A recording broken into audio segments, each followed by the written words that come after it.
U.S. visa policy improved bilateral relations top discussion as Information Minister meets United States Ambassador. We had engagements with Ambassador Mills, and what he has told me that this is in no way punitive.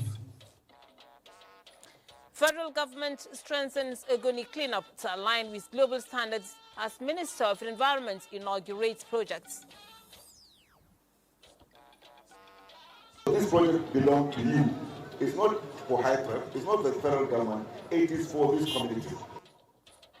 Also on the news, NERC transforms regulatory oversight to 12 states, paving way for decentralized electricity markets. We know the problem they are facing, so this time is not going to be a business as usual. The distribution company, the generation company must do the right thing. Good evening. You're welcome to the Network News on NTA. I'm Lami Ali. Tonight on the lineup is updates from Lagos with Hingino John Adams.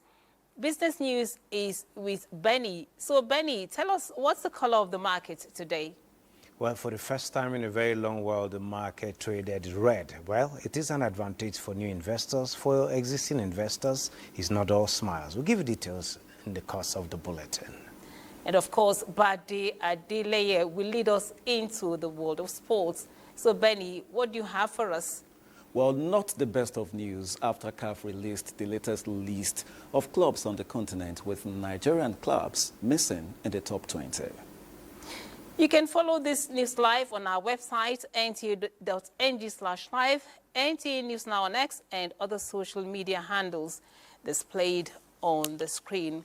So, in line with the renewed hope agenda, President Bola Tinubu has approved a series of measures aimed at enhancing the welfare of the defined benefit scheme pensioners. This is in response to the Executive Secretary of Pension Transitional Arrangements Directorate to Lope Odunoya's request for an emergency budgetary allocation to implement key pension reforms and welfare benefits. The approved measure is for the immediate implementation of additional budgetary allocation for the full implementation of the new pension rate, adoption of the proposed pension harmonization policy for the defined benefit scheme pensioners, provision of health insurance for all DBS pensioners under the 2026 pension budget, and inclusion of the balance of inherited unfunded pension liabilities owed to NITIL and MTIL pensioners and accrued pension arrears of other parastatals in the 2026 budget proposal. The United States of America's ambassador to Nigeria, Richard Mills Jr., reaffirms America's continued commitment to respect and value the relationship between the U.S. and Nigeria. At a joint media briefing in Abuja, the U.S. ambassador and the Minister of Information and National Orientation, Mohammed Idris, said a new America visa policy is not to deny Nigerians traveling to the U.S. Here is Abdullahi Gwanara with the details. The United States of America and Nigeria are both enjoying several decades of bilateral relationship with shared prosperity in socio-economic and human capital development among its citizens. Barely 200 days in office of U.S. President Donald Trump, his latest administrative policies on prospective Nigerian travelers to the U.S. have been generating mixed reactions. Here, the Minister of Information and National Orientation, Mohammed Idris, and the U.S. Ambassador to Nigeria, Richard Mills Jr., assured that the new visa policies are not designed to deny Nigerians entry into the U.S., but to enhance service delivery while sustaining the existing strong relationship between both countries. We had engagements with Ambassador Mills, and what he has told me that this is in no way punitive. Is just to enhance service delivery between the two countries. These are not new measures.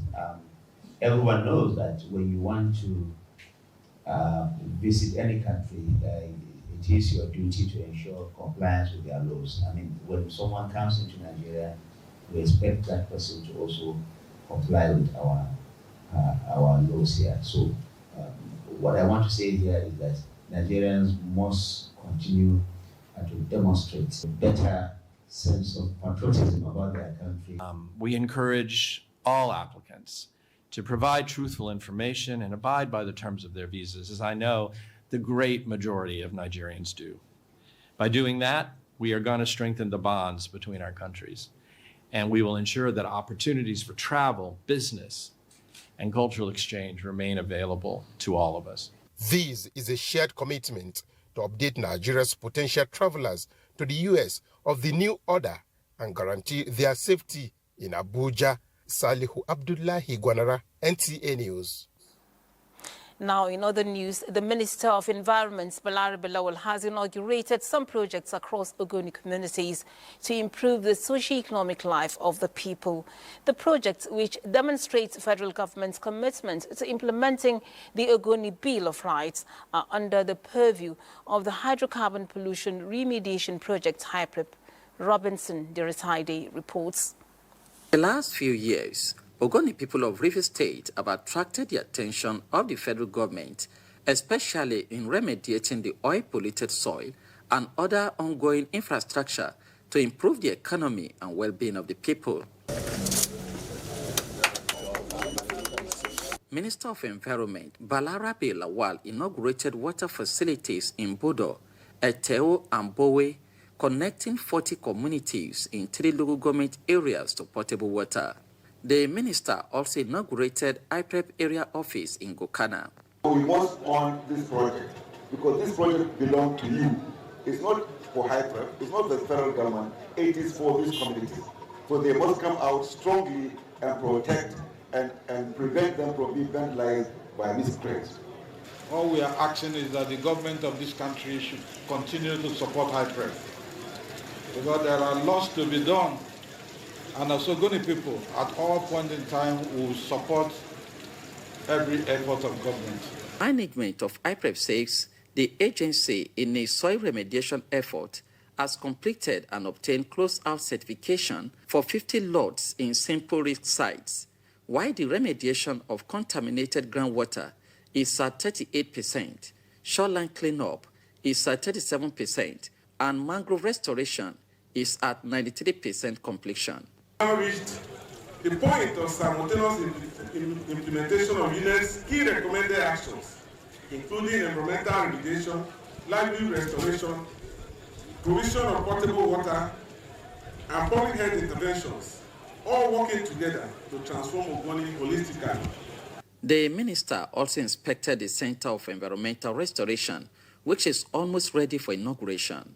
From Ogoni, River State, Robinson Derataide, NTA News.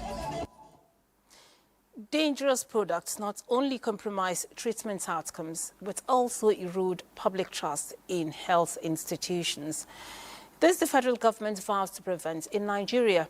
Coordinating Minister of Health and Social Welfare, Professor Muhammad Al-Pati, stressed this as the inauguration of the federal and state task forces on counterfeit, fake drugs and unwholesome processed foods. Haman Jabani reports. The inauguration of these task forces is seen as part of a broader reform aimed at achieving universal health coverage and ensuring the integrity of the nation's public health supply chains. It also aligns with the current administration's health sector renewal investment plan, which prioritizes quality, accountability, and stronger health system governance. The initiative is believed to represent a commitment to tackling the long-standing menace of substandard and falsified products that has endangered the lives of millions of Nigerians, which is a crucial step in our collective effort to confront a pervasive and growing threat. This is very much in line with the renewed hope aspirations that our President Bola Ahmed Tinubu GCFR laid out, that Nigeria can be a peaceful, prosperous, and people-oriented country. NAFDAC is one of those regulators that we've been working with the DG and all of you and the board of NAFDAC to strengthen the regulatory capacity of NAFDAC. Empowered by the provisions of CAP C-34 bill, is a testament to our collective resolve. It is a recognition that the fight against these illicit products requires a coordinated, multi-sectoral approach, one that is swift, decisive, and relentless. In coming weeks and months, the task forces are to intensify efforts towards rollout of public awareness campaigns, leveraging on innovation and technology to checkmate those who seek to undermine health and safety standards of the country. With this initiative, the federal government is sending a clear message. The health and safety of Nigerians will not be left to chance. Hamad Jabani, NTA News. The Nigerian Electricity Regulatory Commission has called for synergy between federal government and sub-nationals as the sector is evolving with reforms to decentralize the electricity market. This is coming as NERC granted approval to 12 states to regulate their electricity market. Joshua Ojitu reports. The Electricity Act 2023 empowers sub-nationals to regulate their electricity market in order to generate, transmit and distribute within their jurisdiction, which 12 states have so far been granted approval. However, the Nigerian Electricity Regulatory Commission says there is need for coordination to ensure seamless transition. The industry at this material time and the need to navigate the ongoing reform of transferring the oversight to the state and ensure that we achieve the much expected growth in the industry, and we look forward for all the initiatives you will be bringing on board for improvement in the power sector. As the acting chairman of the commission takes over responsibility of the regulatory agency, his eyes are on the industry players to deliver adequate electricity. We know the problem they are facing. So this time is not going to be a business as usual.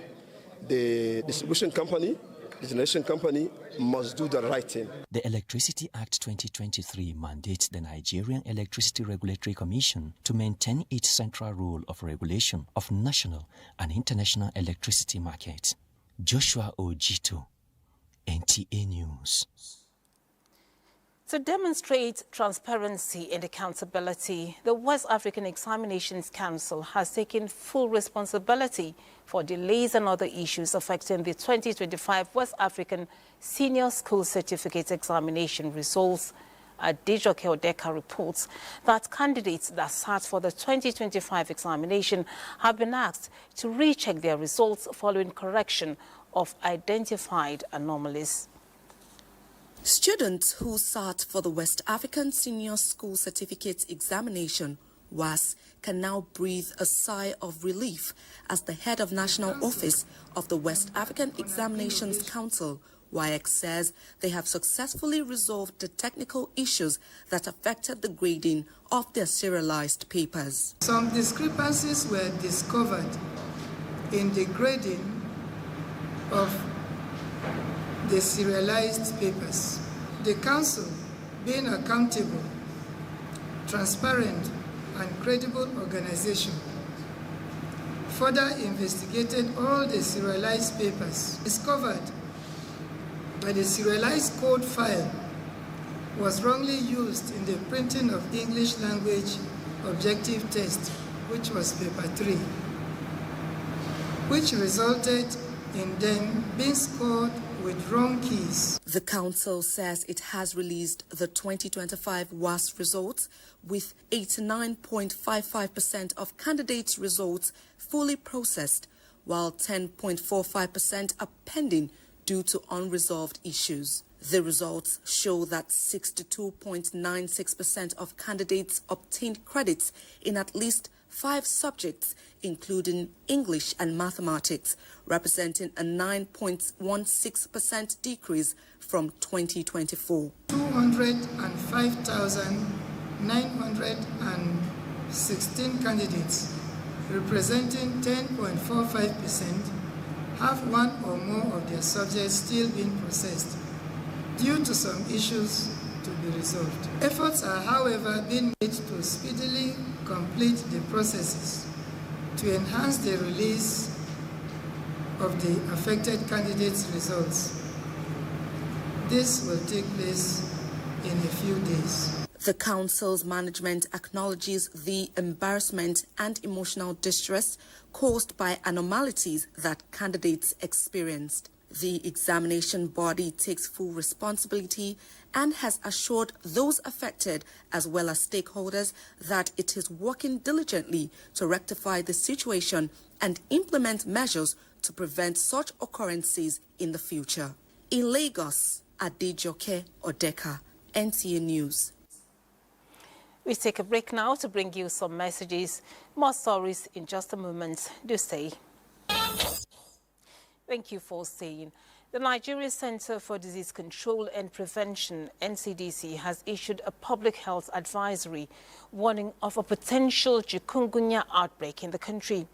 This comes amid a global surge in cases, with over 240 cases and 90 deaths reported across at least 16 countries this year.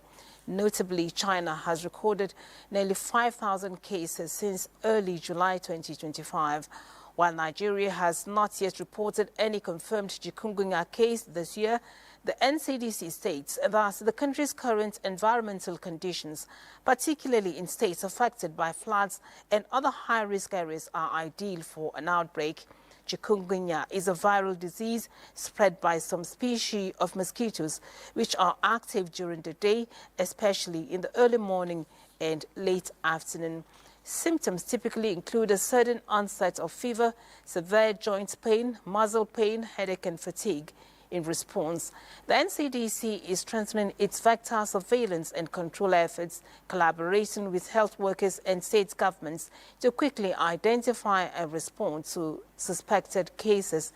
The NCDC is urging Nigerians to take proactive steps to protect themselves and their families by using insecticide-treated mosquito nets, wearing protective clothing such as long-sleeved shirts and pants, applying mosquito repellents, and eliminating standing water around homes, which serve as a breeding ground for mosquitoes. Now, the federal government is ramping up non-kinetic strategies in its fight against violent extremism, with focus on agriculture and livelihood empowerment. Defense correspondent Ismail Musa was at the venue of the engagement involving local and foreign partners. At this high-level donor and stakeholders meeting held at the National Counter-Terrorism Center in Abuja, government officials and development partners assessed progress on implementation of Memorandum of Understanding between the center and the International Institute of Tropical Agriculture of Nigeria. The National Counter-Terrorism Center reaffirmed the government's commitment to a whole-of-government and a whole-of-society approach in combating terrorism. We recognize that sustainable peace and security cannot be achieved through kinetic response alone. Non-kinetic strategies, particularly those that empower individuals and restore livelihoods, are essential to building lasting peace and preventing the resurgence of extremist ideologies. The Sahel Hub at the International Institute of Tropical Agriculture is of the view the Seeds of Hope project will serve as a catalyst for reconciliation and economic revival. The NCTC IT Seed for Hope initiative that brought us today was born out of a shared recognition that peace is not merely the absence of conflict, but the presence of opportunity, dignity, sustainable livelihood. To support conflict-affected communities in rebuilding their lives with sustainable agriculture. The program is a critical component of non-kinetic approach to tackling insecurity. In Abuja, Ismail Musa, NTA News. The Strategic Management and Policy course is not just an academic exercise. It is a vital investment in Nigeria's stability, fostering a new generation of military and paramilitary leaders who are ready to safeguard the nation with wisdom, integrity, and strategic foresight. That was the message of the Chief of Army Staff, Lieutenant General Olufemi Oluede, to the Strategic Management and Policy Studies Course 7 at the Nigerian Army Resource Center. The course is an intensive program designed to equip military and paramilitary personnel with analytical leadership and operational tools required to respond effectively in a dynamic security environment. Through case studies, simulations and expert lectures, participants gained a deeper understanding of national security dynamics, leadership ethics, crisis management, and the importance of joint operations. Thus, as strategic leaders and members of the top echelon of your services and agencies, you must possess the requisite knowledge and analytical skills necessary to orchestrate the instruments of national power into this dynamic operating environment. For example, for the first time, the Air Force had also joined up, which shows at least there's something we're doing right, and people are acknowledging that yes, it's being done well. Then YC had continued to maintain their number. DIA had continued to maintain the number. DSS had continued to maintain the number. Meaning, yes, we are doing something. But can it be better? The answer is yes. They have been given the necessary tools in terms of strategic management and policy. And I'm very sure when they return to their respective agencies, they'll be better able to craft not just policies, but also strategies to tackle the problems that will confront them. Ultimately, the Nigerian Army Resource Center's initiative underscores the crucial role of continuous education and strategic capacity building in national defense. As threats grow more sophisticated, so must the defenders of peace. Olajide Bello, NTA News. The Inspector General of Police, Kayode Egbetekun, receives a delegation from the United Nations Regional Center for Peace and Disarmament in Africa and the National Center for the Control of Small Arms and Light Weapons from the Office of the National Security Advisor as the force headquarters in Abuja. The high-level meeting focuses on strengthening interagency collaboration to curb the proliferation of illicit small arms and light weapons in Nigeria. The UN delegation commends the Nigeria Police Force for proactive measures in tackling arms proliferation, particularly in high-risk areas where criminal networks rely on illegal weaponry to fuel insecurity. They stressed the need for coordinated intelligence, robust tracking systems, and sustained disarmament programs to address threats to internal security. Egbetekun expresses appreciation for the continued support of the international community and the Office of the National Security Advisor. He describes the flow of illicit weapons as a serious threat to public safety and national security and assures that the force will not relent in stemming the tide. He discloses that the police force recovered thousands of arms and rounds of ammunition in recent operations and pledges to strengthen partnerships with local and international stakeholders to dismantle criminal networks involved in arms smuggling. As former First Lady Aisha Buhari undergoes Ida, a mandatory waiting period of mourning in Islam, she has continued to draw strength and support from Nigerian women.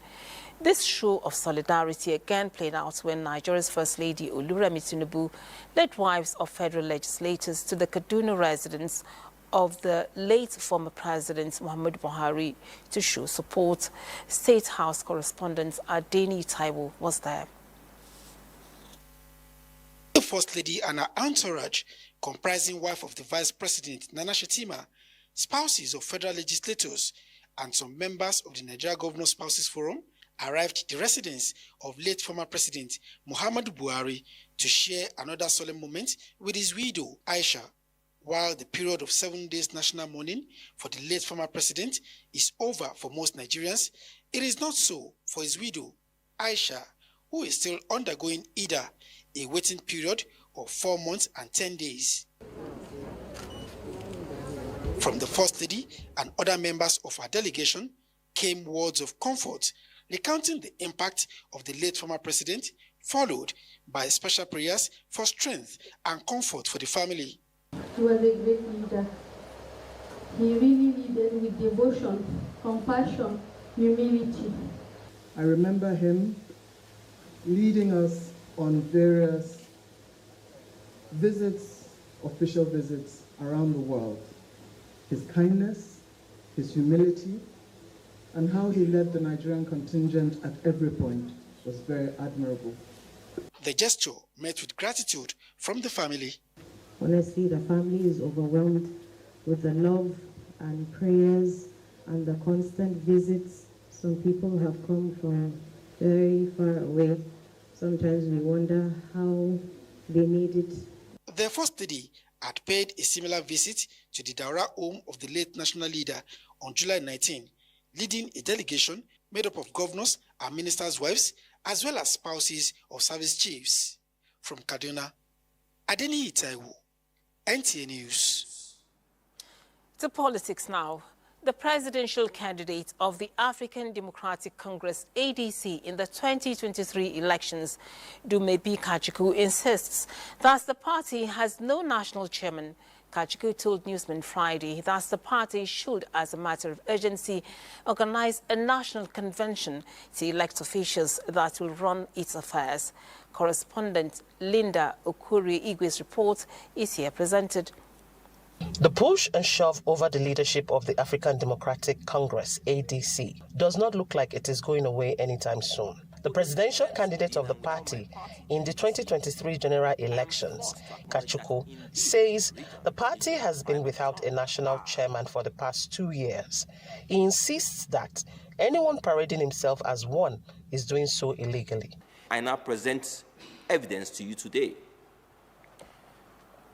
I have here before you terms of settlement entered as judgment in the Court of Appeal of Nigeria, holding at Port Harcourt, with appeal number CA-PH 225-2023, between the ADC, Chief Rafunsu, Engineer Eddie Lawrence as appellants, and some of the ADC state chairmen as respondents. What is the fraud, you may ask? To use the ADC, they needed to free it of all legal encumbrances, such as those challenging Rafunsu's fraudulent claim to the chairmanship of the party.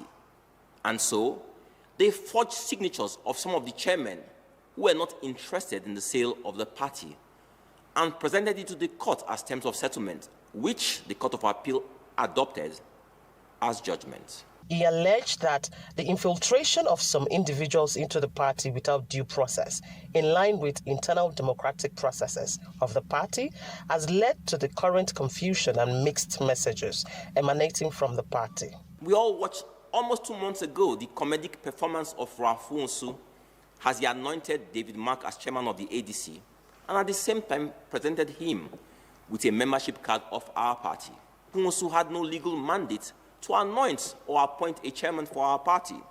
Kachukwu stated that he remains a member of the party, called on members to unite against external forces working to hijack the party.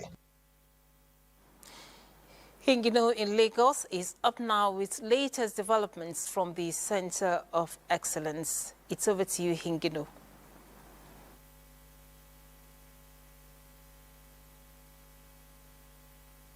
Thank you, Lam, and welcome to Lagos. Efforts to ease pressure on Forex through implementation of tax rebates by the federal government for manufacturing companies that use local raw materials in their production process will create job opportunities and achieve the much-needed value addition. Joel Pupola reports that industry experts believe this move will achieve a major economic leap. A bulk of the raw materials manufacturers in Nigeria use for their production is imported, leading to job transfer. While no fewer than 32 raw materials in Nigeria are in commercial quantity, experts say the nation is not maximizing the full potential of these resources due to its exportation in raw form without value addition.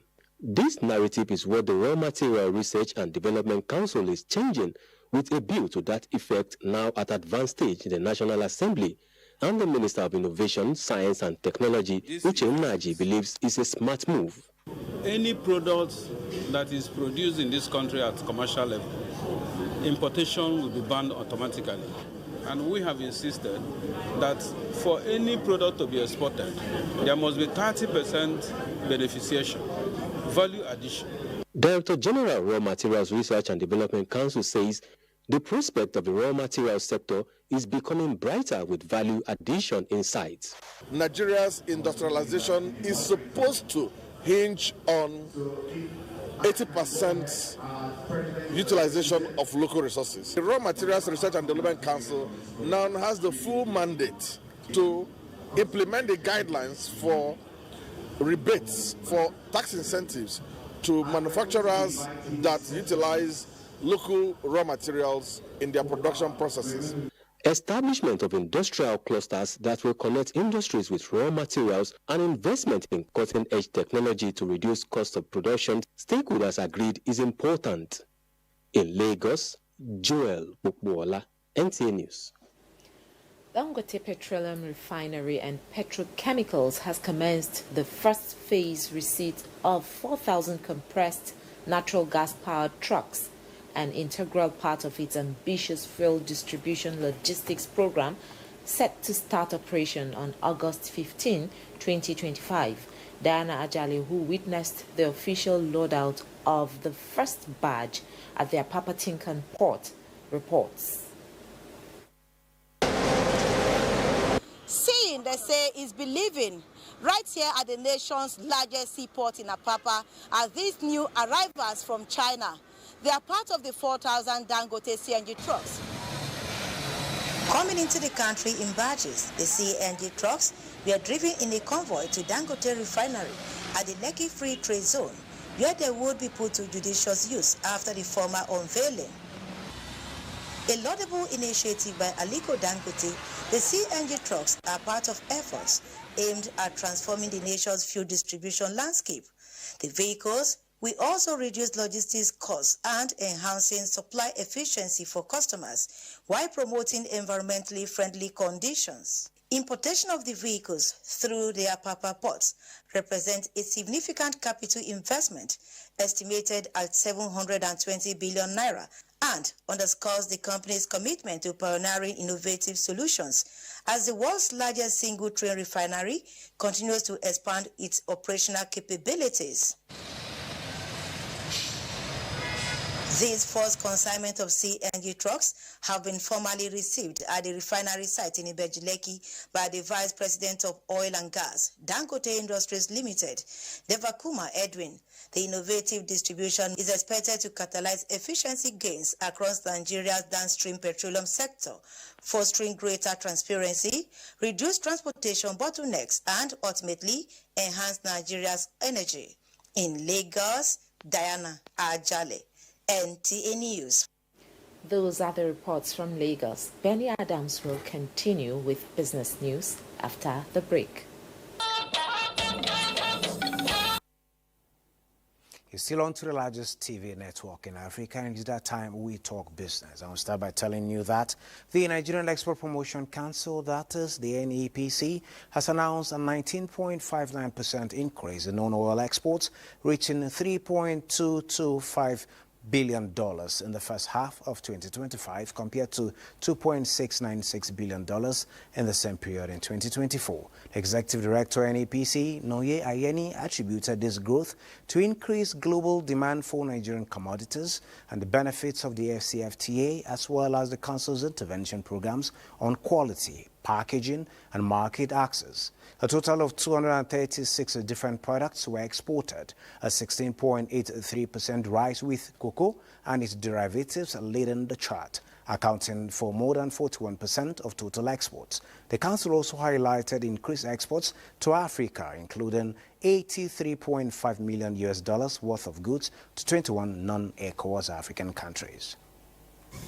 Cocoa and its derivatives topped Nigerian non-oil exports in the first half of 2025, accounting for 41.11% of total export value, due largely to rising global demand, higher prices, and increased local processing capacity. Thus, the export of value-added products such as cocoa butter, liquor, cake reflects Nigeria's progress in exporting value-added products. Now, the Nigerian Export Processing Zones Authority, that is NEBZA, has stepped in to resolve the dispute between the Federal Capital Territory Administration and the Abuja Technology Village. a license-free trade zone over the potential revocation of the zone's land title. Dr. Olufemi Ogunyemi, the managing director of NEBSA, urged Abuja Technology Village operators and investors to withdraw the lawsuit filed against the FCT administration immediately to facilitate a roundtable negotiation. Dr. Ogunyemi delivered the charge during a courtesy visit to the Minister of Federal Capital Territory, Nyesom Wike, on Thursday in Abuja. You'll recall that the ATV operators responded to the revocation notice issued by the FCT administration with a lawsuit. Dr. Ogunyemi stated that the continued support for the growth of the free trade zone scheme would benefit the nation's economy and the FCT's development, emphasizing that the FCT administration recognized the scheme's potential to accelerate industrialization. Ogunyemi is delighted by the steps taken by the FCT minister to expand the economic frontier of the FCT through the proposed Abuja City Walk project. Ogunyemi further explained that the authority was preparing to assess all the 63 licensed free trade zones across the country with the view to vetting their functionality and contributions to the nation's foreign direct investment and export drives. Take a look at the market. At this time, the Nigerian equities market ended the trading week on a negative note, snapping over a month of winning streak as the all-share index declined by 0.56%, closing at 145,754.91 basis points, down from 146,570.71 basis points on Thursday. Today's data shows 12% improvement in volume, 20% improvement in turnover, and on the aggregate, 125 listed equities participated in trading, ending with 42 gainers and 30 losers. That is it on a business at this time. Thank you, Benny, for the markets updates. Now, President Bola Ahmed Tinubu warmly felicitates with the governor of Kebbi State, Dr. Muhammad Nasir Idris, on his 60th birthday. In a statement, President Tinubu acknowledges the governor's purposeful leadership, vision and tireless efforts in driving socio-economic transformation in Kebbi State while fostering peace, unity and progress among the people. The president also notes the governor's distinguished career in labor leadership, particularly his contributions to the growth of the education sector and advocacy for workers' welfare, as he prays for continued good health and strength to sustain the delivery of good governance to his people.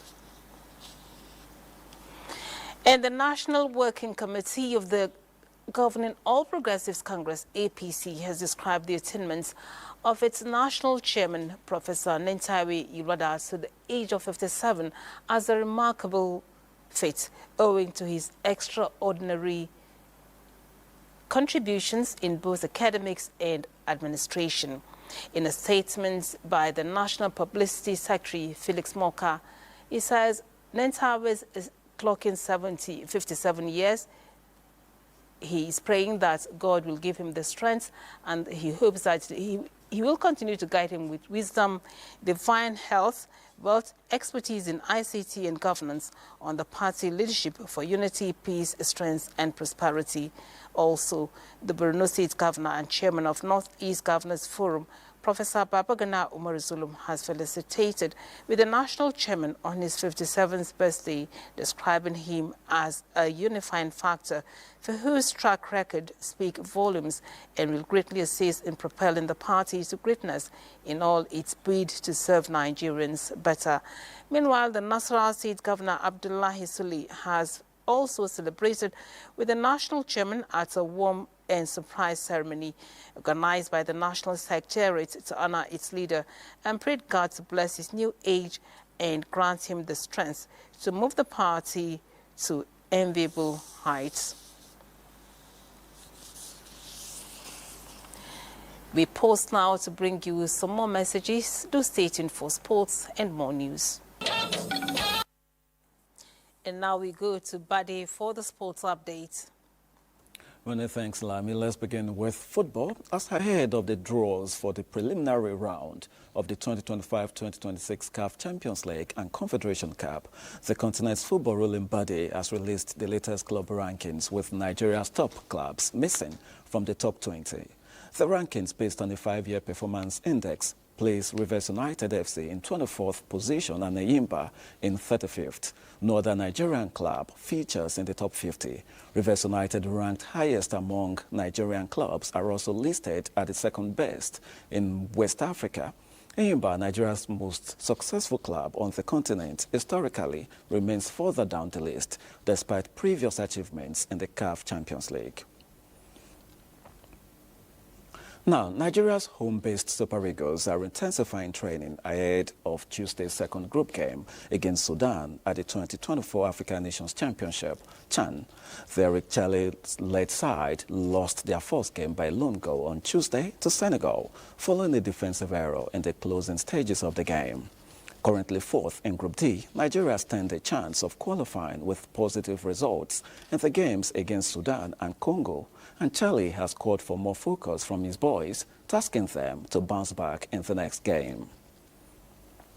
To volleyball now, where the Nigeria Volleyball Federation has continued to get commendations for the successful hosting of the 2025 CAVB Under-18 and Under-19 Championships at the Jabi Lake in Abuja. The week-long event, which featured 13 countries and 16 teams, saw Nigeria claim gold and silver in the girls category, while finishing third and fourth in the boys category. 4 Nigerian teams made up of 2 girls teams and 2 boys teams qualified for the World Championship in Qatar after making it to the last 4. I must commend our own president of Nigerian Volleyball Federation, Engineer Musa Nimrod, who is also the CAVB African Beach president, for bringing this tournament to Nigeria. And we can say this wonderful venue for us to host this championship is so beautiful, and it's been quite interesting. Finally, Nigeria's senior men's basketball team, the Tigers, lost 65-68 to their Guinean opponents in their last preparatory game ahead of the 2025 AfroBasket Championship in Angola. The Tigers had on Thursday defeated same team 78-73, but Friday's game took a different turn after a series of unforced errors, missed chances and failure to convert free throws. The team is expected to depart for Angola this weekend as they fight to rule Africa again. That's it on sports. Let's now return to Lami.